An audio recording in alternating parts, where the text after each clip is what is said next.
एक ब्राह्मण दैवयोग से हिमालय पर पहुंचता है, जहां उसे देखकर एक अप्सरा मोहित हो जाती है। ब्राह्मण तो अपने धर्म पर अटल रहते हुए अप्सरा को त्याग कर घर आ जाता है, लेकिन अप्सरा उसके विरह में तड़पती रहती है। और फिर एक गंधर्व उस अप्सरा का फायदा उठाता है, उसके गर्भ में अपनी संतति का अंश छोड़ देता है और वहां से एक बालक का जन्म होता है, जिसका नाम है स्वररोचिष। यही स्वररोचिष आगे चलकर एक महान राजा हुआ और उसने एक हिरणी से संबंध स्थापित करके मनु को उत्पन्न किया। यह पूरी कहानी बड़ी ही रोचक है और मार्कंडेय पुराण में वर्णित है। तो आइए इस पूरी कहानी को एक ही जगह पर सुनते हैं। नमस्कार, आप सभी का इस कहानी में स्वागत है। बहुत समय पहले की बात है। वरुणा नदी के तट पर अरुणास्पद नामक नगर में अश्विनी कुमारों के समान सुंदर एक ब्राह्मण रहता था। वह बड़ा ही रूपवान था और शील तथा नित्य कर्म में भी निरत रहता था। उसने कभी भी अपने धर्म का त्याग नहीं किया था और हमेशा ही उसने अग्नियों का पूजन किया था। उस ब्राह्मण ने अतिथि सेवा का भी व्रत ले रखा था और उसके दरवाजे से कोई भी अतिथि खाली हाथ नहीं लौटता था। अब चूंकि उसके यहाँ अतिथि आते तो अपने यात्रा के संस्मरण उसे सुनाया करते थे। उसे सुनते सुनते एक दिन ब्राह्मण के मन में भी यह विचार आया कि मैं इस पृथ्वी की सुंदरता को इसके संपूर्ण रमणीयता के साथ देखूं, यानी कि पृथ्वी पर उपस्थित रमणीक वनों को, उद्यानों को, नगरों को, नदियों को, पर्वतों को, इन सब को देखूं। वह ब्राह्मण अपने मन में यह विचार कर ही रहा था कि उसके यहाँ एक और अतिथि आया। बातचीत में उस अतिथि ने बताया कि मैं भ्रमण करता हूं और मैंने पूरे पृथ्वी का भ्रमण किया है। तब ब्राह्मण ने कहा कि आपकी आयु इतनी अधिक लगती नहीं है और आपके शरीर से भी थकान का कोई चिन्ह नहीं दिखाई देता है। फिर मैं कैसे मान लूं कि आपने पूरी पृथ्वी का भ्रमण किया है और आपके जो ये सुंदर सुंदर देशों के वर्णन हैं वह सत्य हैं, कोई कल्पना नहीं। तब उस अतिथि ने ब्राह्मण को बताया कि मैं मंत्रों का जानकार हूं और मुझे औषधियों की भी अच्छी जानकारी है। मेरे पास ऐसी ऐसी औषधियां हैं जिनका लेपन करने से तुम बहुत कम समय में बहुत अधिक दूरी तय कर सकते हो और तुम्हें थकान भी नहीं होगी। ब्राह्मण ने उस अतिथि से अनुरोध किया कि कुछ उसे भी औषधियां दें। तब ब्राह्मण ने उसे एक पाद लेप दिया, यानी कि पैरों में लगाने वाला एक लेप दिया और कहा कि इसे लगा लेने से तुम अत्यंत ही अल्प समय में हजारों योजन तय कर लोगे। लेकिन ध्यान रहे, यह लेप जब तक तुम्हारे पैरों में रहेगा तभी तक तुम मनचाही गति कर सकते हो, और यदि तुमने पानी का स्पर्श अपने पैरों से किया तो यह लेप घुल जाएगा और फिर तुम जड़ गति हो जाओगे, यानी कि मनुष्य की गति को प्राप्त कर लोगे। ब्राह्मण कुमार ने वह लेप लिया, अपने पैरों में लगाया और अतिथि के जाने के बाद हिमालय पर्वत की तरफ घूमने के लिए निकल गया। उसने सोचा कि मैं कम ही समय में हिमालय पर जाऊंगा और दिन भर घूमकर शाम को अग्नि प्रज्वलित करने के समय तक लौट आऊंगा। ब्राह्मण ने औषधि को अपने पैरों में लगाकर हिमालय की तरफ प्रस्थान किया। अत्यंत ही कम समय में वह हिमालय की चोटी के एक दुर्गम स्थान पर जा पहुंचा। वहां पर उसने अत्यंत ही रमणीक एक वन प्रदेश को देखा जो देवताओं द्वारा बनाया हुआ था। वहां पर गंधर्व खेल रहे थे, वीणा और वंशी के मधुर स्वर आ रहे थे। पक्षियों में मोर और कोयल जैसे अत्यंत सुंदर सुंदर पक्षी अपनी प्रिय कलरों के द्वारा उस स्थान को सुशोभित कर रहे थे। वह ब्राह्मण उस जगह को देखकर अपने आप को ही भूल गया।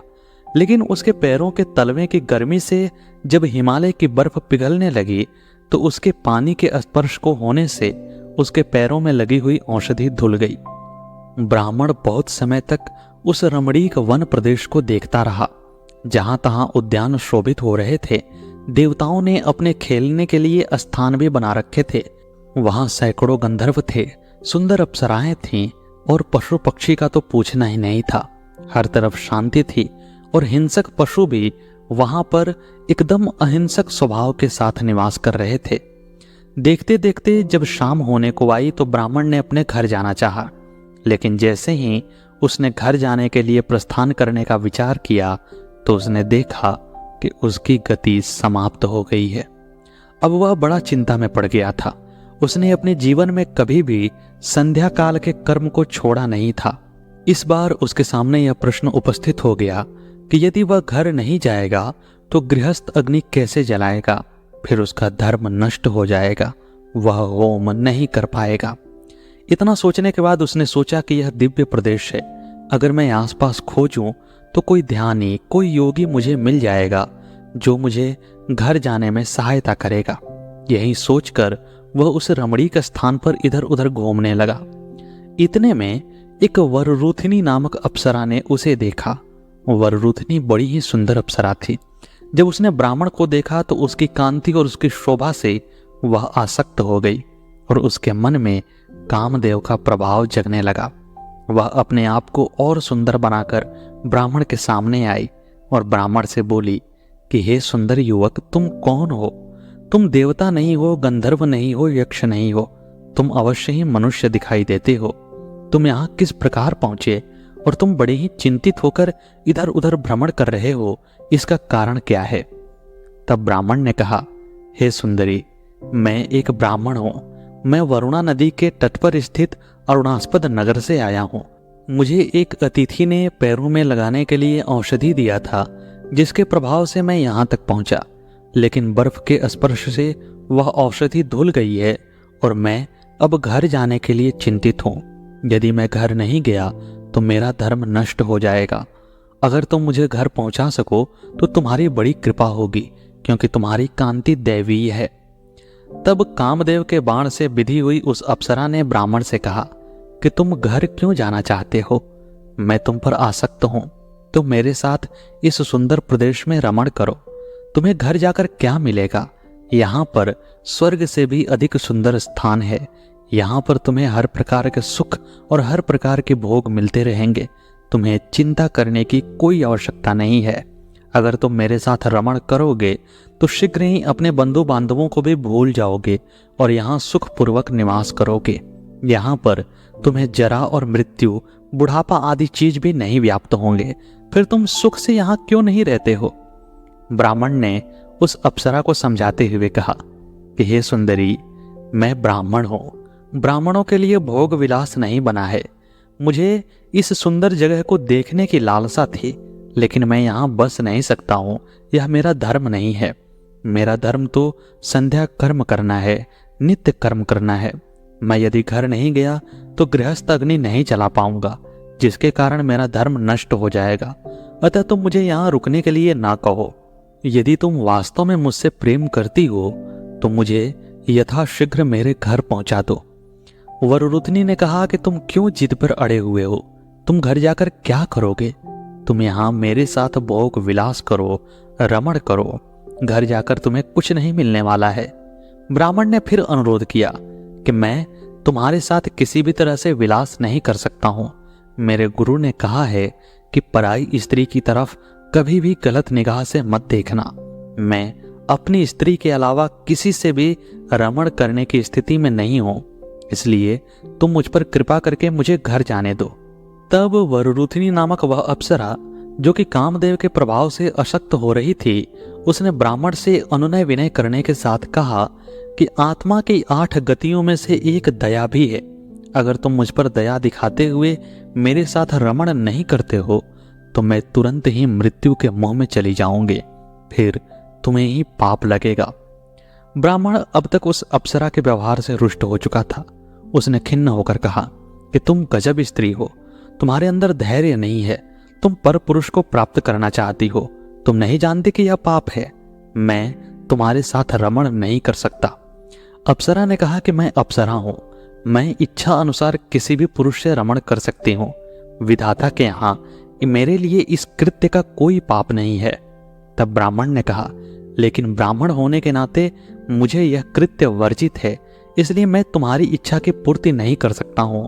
अब तुम मुझे घर भेजने का ही प्रयास करो। वररुथनी किसी भी प्रकार उसे घर भेजने को राजी नहीं हो रही थी। वह उससे अनुनय विनय करती जा रही थी, उस पर अपने साथ संभोग करने का दबाव बढ़ाती जा रही थी। तब ब्राह्मण ने अत्यंत ही क्रोधित होकर अग्नि का आह्वान किया और कहा कि यदि मैं अपने कर्म से कभी भी च्युत नहीं हुआ हूं, मैंने हमेशा ही वेद वेदांगों के विधि के अनुसार अपने जीवन को जिया है। मैंने हमेशा अग्नि की पूजा की है और अपने धर्म में स्थित रहा हूं। तो हे अग्नि देवता, आप मुझ में प्रतिष्ठित होइए और मुझे सूर्यास्त से पहले घर पहुंचा दीजिए। ब्राह्मण के इस प्रकार संकल्प करने से तत्काल ही अग्निदेव प्रकट हुए और उसके शरीर में कांति के रूप में उपस्थित हो गए। वह ब्राह्मण अग्नि से शोभित हुआ, इस तरह से लगने लगा जैसे वह देवताओं का भी देवता हो।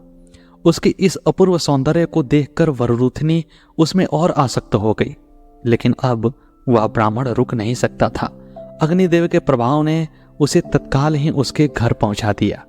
दोस्तों, अगर आपको हमारी कहानियां पसंद आती हैं तो इस वीडियो को लाइक करके हमारे चैनल को सब्सक्राइब अवश्य कीजिएगा। इसमें आपका तो 2 से 3 सेकंड का समय लगेगा, लेकिन हमारा चैनल इससे जीवंत बना रहेगा और सनातन के लिए किया गया हमारा प्रयास अधिक लोगों तक पहुंच सकेगा। तो हम आपसे इतनी अपेक्षा तो कर ही सकते हैं। अब आइए कहानी पर वापस लौटते हैं। इधर ब्राह्मण तो अपने घर आ गया, उधर वररूथनी अपने मन में उसके रूप को याद करते हुए विरह तख्त होकर विहार करने लगी। उसे न तो भोजन अच्छा लग रहा था, न ही वह रमणीक का वन प्रदेश उसके मन को लुभा रहा था। इतने में सायं काल हो गया। रात होने पर भी जब वह अप्सरा लंबी लंबी सांस लेते हुए विहार कर रही थी तो कली नामक एक गंधर्व ने उसे देखा। कली ने पहले ही वररूथनी अप्सरा को प्रेम प्रस्ताव दिया था, लेकिन वररूथनी ने उसके प्रेम प्रस्ताव को अस्वीकार करके उसका अपमान भी किया था। कली ने सोचा कि यह इस तरह विरह दग्ध क्यों है, तो उसको 1-2 चीजें दिमाग में आईं कि या तो इसे किसी मुनि ने शाप दिया है अथवा यह किसी के प्रेम में दग्ध हो रही है। तब उसने ध्यान किया और ध्यान कर कर पूरी बात का पता लगाया। जब उसने देखा कि यह एक ब्राह्मण मनुष्य के प्रेम से बधी हुई है तो उसने तत्काल ही अपने मन में विचार किया कि यह मेरे लिए उपयुक्त अवसर है। ऐसा सोचकर उसने ब्राह्मण का स्वरूप धारण किया और वररूथनी अप्सरा के आसपास विहार करने लगा। जब उस अप्सरा ने उस ब्राह्मण को देखा तो वह अत्यंत प्रसन्न हुई और दौड़ते हुए उसके पास आई और कहा कि तुम अगर अब भी मेरा अंगीकरण नहीं करते हो तो मैं निश्चित रूप से अपने शरीर का त्याग कर दूंगी। यह तुम झूठ मत समझो, मैं सत्य कह रही हूं। ब्राह्मण बना हुआ वह कली यही तो चाहता था, लेकिन उसने पहले विरोध किया और कहा कि तुम तो यह चाहती हो लेकिन मैं नहीं चाहता। लेकिन अगर तुम मेरी बात को मानो तो मैं तुम्हारे साथ रमण करूंगा, संभोग करूंगा। तब अप्सरा ने कहा कि क्या चाहते हो बोलो, तुम जो कहोगे मैं वही करूंगी। तब ब्राह्मण बना हुआ वह कली बोला कि तुम संभोग के समय अपनी आंखें बंद रखोगी, तब मैं तुम्हारे साथ विहार करूंगा। ऐसा उसने इसलिए बोला क्योंकि संभोग करते समय वह ब्राह्मण के शरीर में नहीं रहना चाहता था। ऐसा करने से उसको संभोग का संपूर्ण आनंद नहीं प्राप्त होता, बल्कि वह दूसरे के रूप में उस आनंद को प्राप्त करता। इसीलिए उसने शर्त रखी कि संभोग करते समय तुम अपनी आंखें बंद रखना। वररूथनी ब्राह्मण के प्रेम में पागलता की हद तक आसक्त थी। उसने उस कली नामक गंधर्व की बात को मान लिया, जो कि अप्सरा को लगा कि ब्राह्मण ही है। इसके बाद वह कली नामक गंधर्व ब्राह्मण बना हुआ वररूथनी के साथ उस रमणीक प्रदेश में विहार करने लगा। वह दिन प्रतिदिन उसके साथ रमण करता और भोग विलास में रत रहता। ऐसा करते हुए जब बहुत अधिक समय बीत गया तो उस ब्राह्मण रूपी गंधर्व के वीर्य से वररूथनी अप्सरा गर्भवती हुई। उस गर्भवती अप्सरा को ब्राह्मण रूपी गंधर्व ने बहुत अधिक ही सांत्वना दिया और प्रेम पूर्वक उससे जाने के लिए कहा। वररूथनी ने उसे जाने की अनुमति दे दी और गंधर्व ब्राह्मण के रूप को त्याग कर वापस गंधर्व के रूप में वररूथनी से दूर चला गया। समय आने पर वररूथनी ने एक पुत्र को जन्म दिया। वह पुत्र उत्पन्न होते ही अपूर्व कांति से युक्त था। उसकी शोभा अत्यंत अच्छी थी, इसीलिए उसका नाम स्वररोचिष रखा गया। स्वररोचिष दिन प्रतिदिन बड़ा होने लगा और उसके बाद उसने युवावस्था प्राप्त करते करते वेदों का, वेदांगों का और धनुर्वेद का भी अध्ययन कर लिया।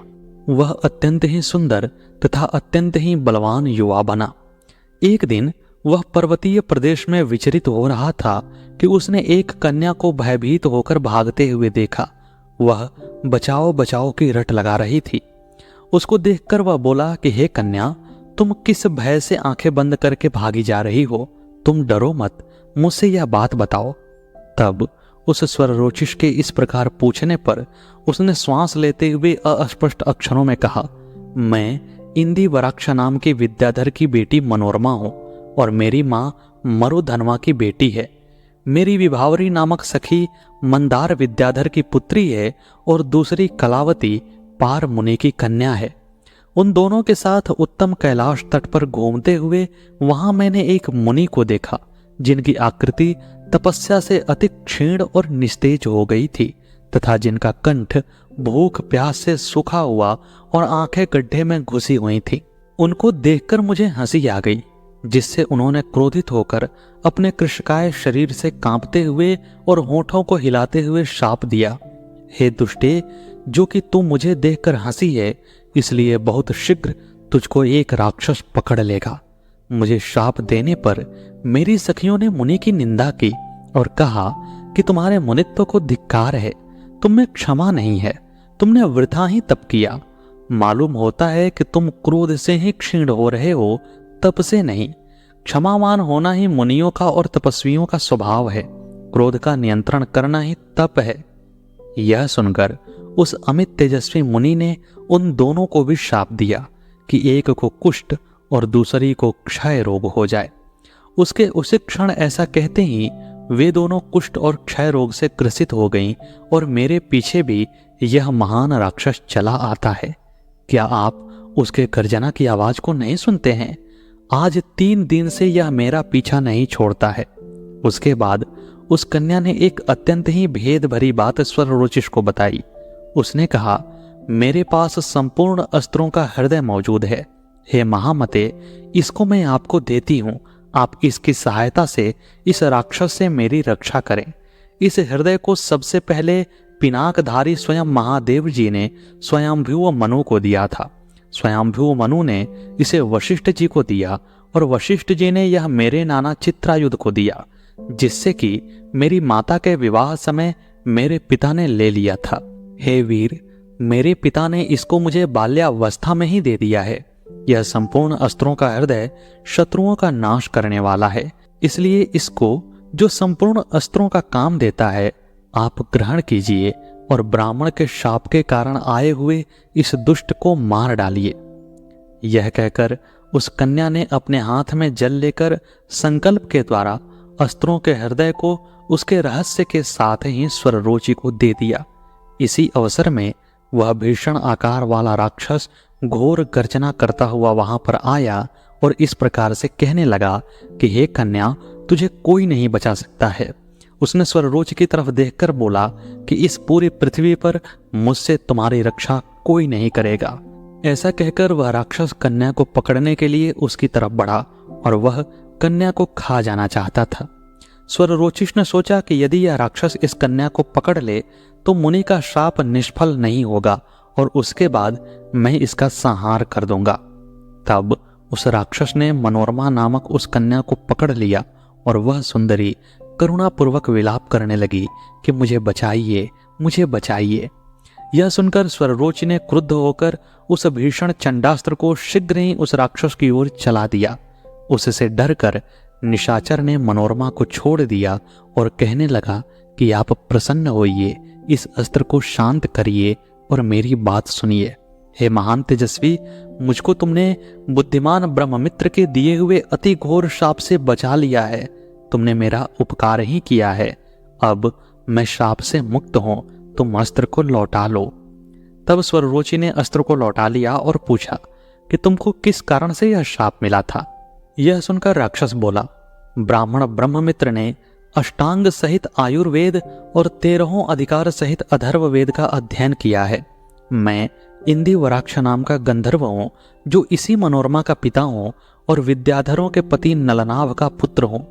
मैंने पहले ब्रह्ममित्र मुनि से याचना की थी कि हे भगवान, आयुर्वेद को संपूर्णतः मुझे पढ़ाइए, लेकिन उन्होंने मेरी याचना को सुनकर इसके लिए इनकार कर दिया। फिर जब वे शिष्यों को पढ़ाते थे तो मैं अंतर्ध्यान होकर उनसे आयुर्वेद को सीखने लगा। 8 महीनों में मैंने आयुर्वेद का संपूर्ण ज्ञान प्राप्त कर लिया। जब मैंने आयुर्वेद के संपूर्ण ज्ञान को प्राप्त करने लगा तो मैं हंसने लगा। मुझे हंसता देखकर मुनि ने ध्यान किया और सब बात समझ गए। फिर उन्होंने श्राप दिया कि तुमने छिपकर मेरी विद्या पढ़ी है, तुमने राक्षसों जैसा कृत्य किया है, इसलिए तुम 7 रात के भीतर एक दारुण राक्षस बन जाओगे। उनके ऐसा कहने पर मैंने उनसे प्रणाम आदि अनुनय विनय से उनको प्रसन्न किया। तो फिर कोमल हृदय मुनि ने मुझसे कहा कि हे गंधर्व, जो मैंने कहा है वह तो अवश्य होगा, परंतु तुम राक्षस होकर पुनः इस शरीर को प्राप्त कर लोगे। अपनी स्मृति को खोकर, क्रोध के वश होकर जब तुम अपनी ही लड़की को खाने को उद्यत हो जाओगे, तब किसी के अस्त्र की अग्नि के ताप से तेरा राक्षसपन चला जाएगा। फिर होश में आकर तुम अपने शरीर को प्राप्त करके गंधर्व लोक को जाओगे। इतना कहने के बाद वह राक्षस तत्काल ही गंधर्व के रूप में परिणित हो गया। मनोरमा नामक कन्या ने जब उस गंधर्व को देखा तो पिता पिता कहते हुए उससे लिपट गई। फिर गंधर्व ने कहा कि हे वीर, मैं तुम्हें आयुर्वेद का ज्ञान देता हूं और इस कन्या को भी तुम्हें सौंपता हूं, तुम इसका पानी ग्रहण करो। इतना कहकर गंधर्व ने संकल्प पूर्वक आयुर्वेद का ज्ञान स्वररोचि को दे दिया और उसके बाद अपनी कन्या का हाथ भी स्वररोचि को देने के लिए आगे बढ़ा।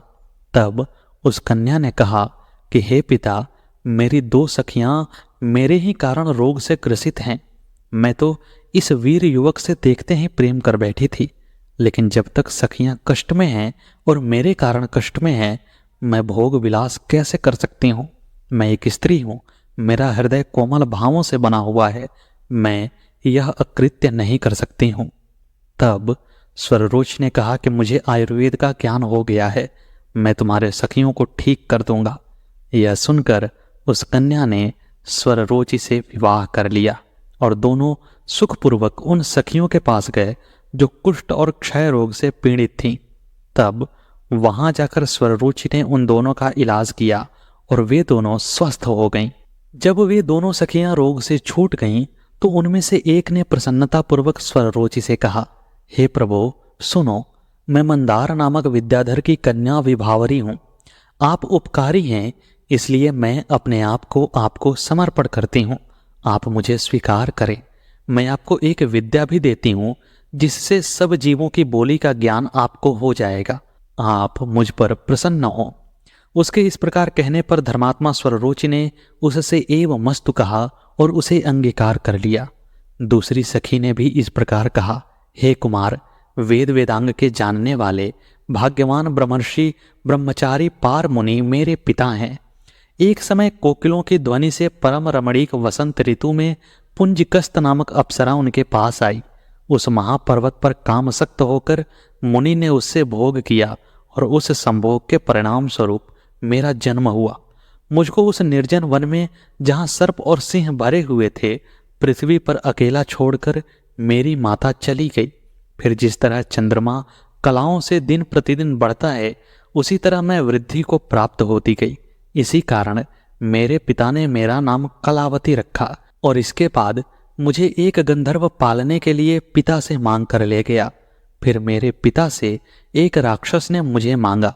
उनको न देने पर उस राक्षस ने उन्हें सोते समय शूल से मार डाला। इससे मैं अति निराश होकर आत्मघात करने पर उद्यत हुई तो उस समय शिवजी की पत्नी सती ने मुझको ऐसा करने से रोका। उन्होंने कहा कि हे सुंदरी, तू सोच मत कर, तेरे स्वामी महाभाग स्वररुचि होंगे और उनके पुत्र मनु होंगे। हे शुभे, संपूर्ण निधियां तेरी आज्ञा को मानेंगी और तुमको मनवांछित धन राशि देंगी। महापद्म से पूजित पद्मिनी नाम की विद्या मैं तुम्हें देती हूं, इसको ग्रहण करो। इस विद्या के प्रभाव से सब निधियां तुम्हारी होंगी। सत्यपरायणा दक्ष कन्या सती ने मुझसे ऐसा कहा था और वह स्वररुचि निश्चय ही तुम हो। देवी असत्य नहीं कह सकती, वह कलावती मैं हूं तथा उस विद्या का मैं तुम्हें अपने शरीर से अर्पण करती हूं। आप मुझ पर प्रसन्न हो, मुझे स्वीकार करें। फिर स्वररुचि ने उस कन्या कलावती से कहा कि ऐसा ही होगा। तब विभावरी तथा कलावती के स्निग्ध प्रेम से स्वररुचि प्रसन्न हुए और देवताओं किसी कांति वाले स्वररुचि ने मनोरमा के साथ साथ उनकी दोनों सखियों विभावरी तथा कलावती से भी विवाह कर लिया। स्वररुचि ने विभिन्न परिस्थितियों में 3 अलग अलग स्त्रियों से विवाह किया। ये स्त्रियां थीं मनोरमा, कलावती और विभावरी।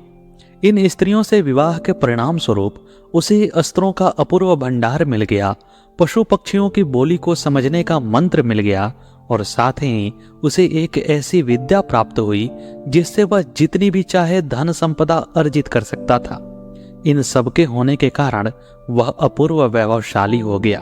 उसके वैभव को देखकर देवता भी जलन महसूस करते थे। वह जब अपनी पत्नियों के साथ विहार करता तो तीनों लोकों के प्राणी उसे देखते रहते थे। वह अत्यंत ही प्रेम पूर्वक अपनी तीनों पत्नियों के साथ रमण करता और उसकी तीनों पत्नियों में भी परस्पर बड़ी ही प्रीति थी। एक बार वह हिमालय पर्वत पर विहार कर रहा था। अपनी पत्नियों के साथ विहार करता हुआ स्वररुचि किसी भी तरह से देवताओं से कम नहीं लग रहा था।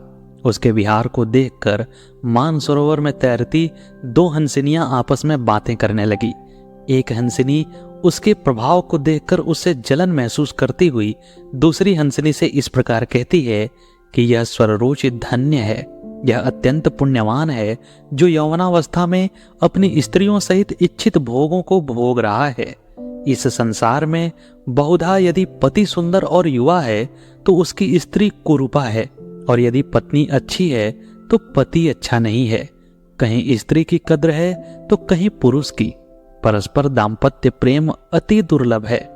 यह स्वररुचि धन्य है कि इसकी पत्नियां इसको चाहती हैं और यह भी उनको बहुत प्यार करता है। जिन स्त्री पुरुषों में परस्पर प्रीति है वे ही धन्य हैं। हंसिनी के इन वचनों को सुनकर चक्रवाकी ने तनिक भी आश्चर्य न करते हुए उससे इस प्रकार की उल्टी बात कही कि यह स्वररुचि धन्य नहीं है, कारण इसको अन्य स्त्री के सामीप्य से लज्जा नहीं है। जब यह एक के अतिरिक्त दूसरी स्त्री से भी भोग करता है तो इसकी प्रीति सब में बराबर नहीं हो सकती। जब इसके चित्त का अनुराग एक स्त्री में स्थित नहीं है तो इसकी प्रीति सब स्त्रियों में बराबर किस प्रकार हो सकती है। इसीलिए न तो यह पति की स्त्रियां हैं और न स्त्रियों का यह पति है। ये तो केवल विनोद मात्र हैं, अथवा जिस तरह अन्य लोग हैं उसी तरह ये भी हैं। यदि इन लोगों का यही इष्ट है तो जब ये एक स्त्री से आलिंगन करके दूसरी से भोग करता है तो तीसरी स्त्री प्राण क्यों नहीं छोड़ देती। इन स्त्रियों ने विद्या दान रूपी मूल्य देकर स्वररुचि को बतौर सेवक के खरीद लिया है। एक पुरुष का प्रेम कई स्त्रियों में बराबर नहीं रह सकता है। हे हंसिनी, मेरा पति और मैं धन्य हूं, कारण मैं एक हूं और मेरा पति भी एक है और एक का एक में प्रेम स्थित है। स्वररुचि, जो कि सब जीवों की बोली समझते थे, इस वार्तालाप को सुन रहे थे और इसे सुनकर वे बड़े लज्जित हुए। उन्होंने अपने मन में यह निश्चय किया कि यह सत्य ही बात है, इसमें कोई झूठ तो नहीं है। लेकिन इतना सब सुनने और समझने के बाद भी स्वररुचि अपनी पत्नियों के साथ उस पर्वत पर विहार करते रहे और बहुत समय तक वहीं पर रहे। एक बार उस पर्वत पर विहार करते हुए उन्होंने एक मृग को देखा जो सुंदर और हृष्ट पुष्ट था तथा मृगियों के झुंड में विहार कर रहा था। वह सुंदर हरिणियों से घिरा हुआ उनके द्वारा सूंघा जा रहा था। वे हरिणियां आकर्षित होकर उसको सूंघती और उससे लिपटती थीं। इतने में वह मृग उन सभी से बोलता है कि तुम मुझे लज्जा मत छोड़ने दो और यहाँ से जाओ। मैं स्वररुचि नहीं हूं और न उसका सा मेरा शील है। उसके समान बहुत से निर्लज्ज मृग हैं, तुम उनके पास जाओ। जिस प्रकार एक स्त्री की बहुत से पुरुषों के साथ रहने से संसार में हंसी होती है, उसी प्रकार एक पुरुष का अनेक स्त्रियों को भोगना निंदित है।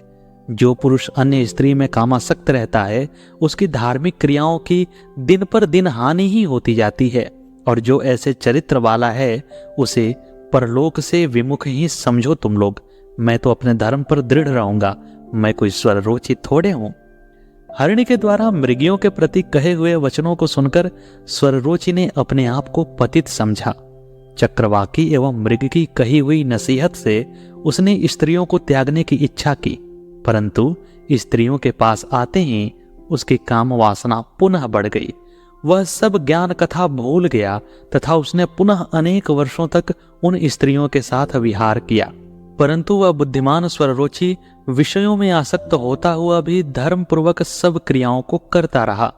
इसके बाद स्वररोची के 3 महाबली पुत्र उत्पन्न हुए, जिनके नाम थे विजय, मेरुनंद और प्रभाव। इंदिवर की पुत्री मनोरमा से विजय का जन्म हुआ, विभावरी से मेरुनंद का और कलावती से प्रभाव उत्पन्न हुआ। सब भोगों को उत्पन्न करने वाली जो पद्मिनी नाम की विद्या थी, उसके बल से स्वररोची ने 3 नगर बसाए। उस पर्वत के पूर्व दिशा की ओर उसने कामरूप विजय नाम का नगर बसाया, जिसे पहले पुत्र विजय को दे दिया। उत्तर दिशा की ओर बड़े बड़े भुवनों से भरा हुआ नंदवती नाम की नगरी बसाई और उसे मेरुनंदन को दे दिया। तत्पश्चात उसने दक्षिण की ओर एक नगर बसाया, जिसका नाम ताल था, और उसे बसाकर कलावती के पुत्र प्रभाव को दे दिया। अपने पुत्रों को इस प्रकार अलग अलग राज्य देकर वह परम पुरुष श्रेष्ठ उन स्त्रियों के साथ पूर्ववत रमण करता रहा। एक बार स्वररुचि ने शिकार करने के उद्देश्य से धनुष हाथ में लेकर वन में प्रवेश किया। वन में विचरते हुए उन्होंने एक शूकर का पीछा किया और जब वह बहुत दूर पर दिखाई दिया तो धनुष को कान तक खींच लिया। वह शूकर पर बाण चलाने ही वाला था कि उसी समय एक हिरणी वहां पर आई और आकर उसने स्वररुचि से कहा कि आप प्रसन्न होकर यह बाण मुझ पर छोड़ दीजिए। इसके बाद वह बार बार ऐसा ही आग्रह करने लगी। उसने कहा कि इस शूकर को मारने से आपको क्या लाभ होगा, आप शीघ्र ही मुझे मार डालिए, मैं आपके बाण को लग जाने से अपने दुखों से मुक्त हो जाऊंगी। स्वररुचि को यह देखकर बड़ा आश्चर्य हुआ। उसने कहा कि मुझे तो तुम्हारे शरीर में कोई भी रोग नहीं दिखाई देता है, फिर तू क्यों अपने प्राणों का घात कराना चाहती है? तब मृगी ने कहा कि जिस पुरुष को मैं चाहती हूं वह अन्य स्त्री पर आसक्त है, फिर उसके बिना मेरी औषधि मृत्यु ही है, दूसरी कोई नहीं। स्वररुचि ने कहा कि वह कौन पुरुष है जिसमें कि तेरा इतना अनुराग है, जो तुझे नहीं चाहता है और जिसके न मिलने के कारण तुम प्राण त्याग करना चाहती हो? तब मृगी ने अत्यंत ही रहस्यमय स्वर में कहा, हे भद्र, मैं तुमको ही चाहती हूं और तुम ही ने मेरे मन का हरण किया है, अतः अब मैं मृत्यु ही चाहती हूं, आप मुझ पर बाण चलाइए। स्वररुचि बड़े आश्चर्य में भर गए। उन्होंने कहा कि तू तो चंचला मृगी है और मैं मनुष्य रूपधारी हूं, मेरा तेरे साथ किस प्रकार योग होगा? तब मृगी ने कहा, यदि तुम्हारा अनुराग मुझ में है तो तुम मुझसे आलिंगन करो, यदि तुम मेरे साथ मेरे मन के अनुसार भोग करते हो तो तुम जो कहोगे वह मैं हो जाऊंगी।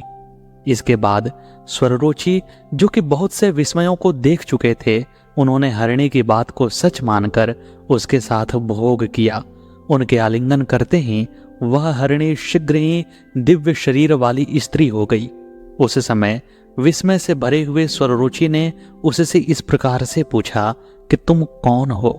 तब उस स्त्री बनी हुई हरिणी ने लजाकर कहा कि मैं इस वन की देवी हूं, मुझसे देवताओं ने प्रार्थना की है, अतः मैं आपसे कहती हूं कि हे महामते, मुझसे मनु को पैदा कीजिए। देवताओं के वचन से ही मैं आपसे कहती हूं कि मेरे द्वारा आप इस भूलोक का पालन करने वाला पुत्र उत्पन्न कीजिए। इसके बाद स्वररुचि ने सब लक्षणों से युक्त और अपने समान तेजस्वी एक पुत्र उस हरिणी से पैदा किया।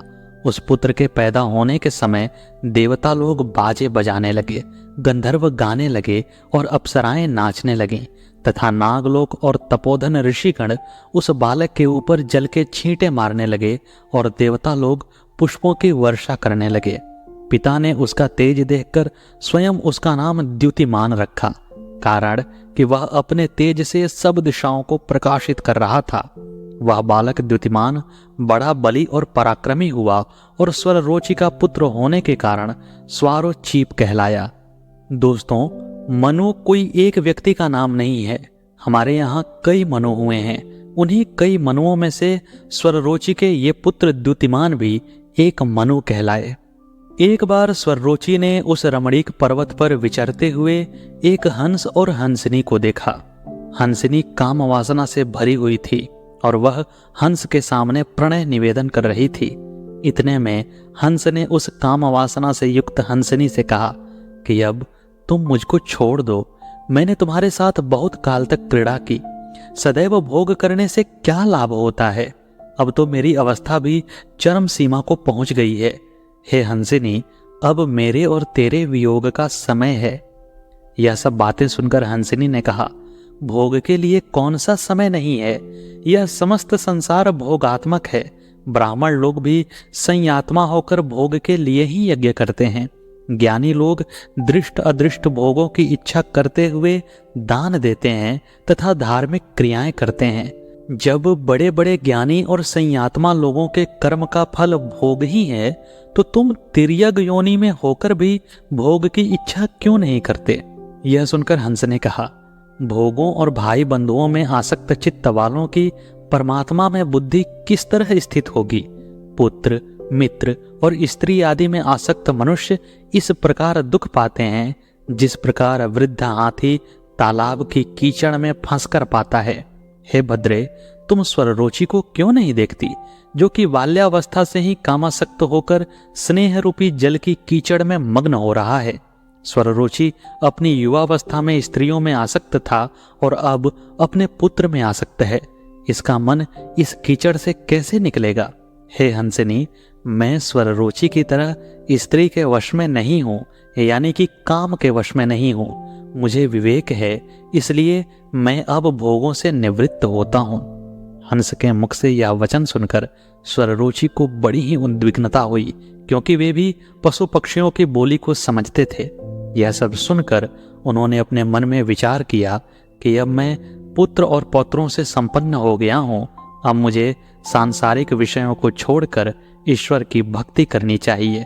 तत्पश्चात उन्होंने अपनी पत्नियों को भी तप करने के लिए कहा और वे सभी तप में प्रवृत्त हो गए और अंततः निर्मल लोक को प्राप्त हुए। स्वररुचि के स्वर्ग में चले जाने के बाद उसके पुत्र द्युतिमान को भगवान प्रजापति ने मनु की पदवी दी और उसके नाम से भी एक मनवंतर बना। और यहाँ पर यह कथा समाप्त होती है। तो दोस्तों, आपको यह पूरी कहानी कैसी लगी कमेंट बॉक्स में अवश्य बताइएगा। मिलते हैं अगले वीडियो में अगली कहानी के साथ। तब तक के लिए नमस्कार।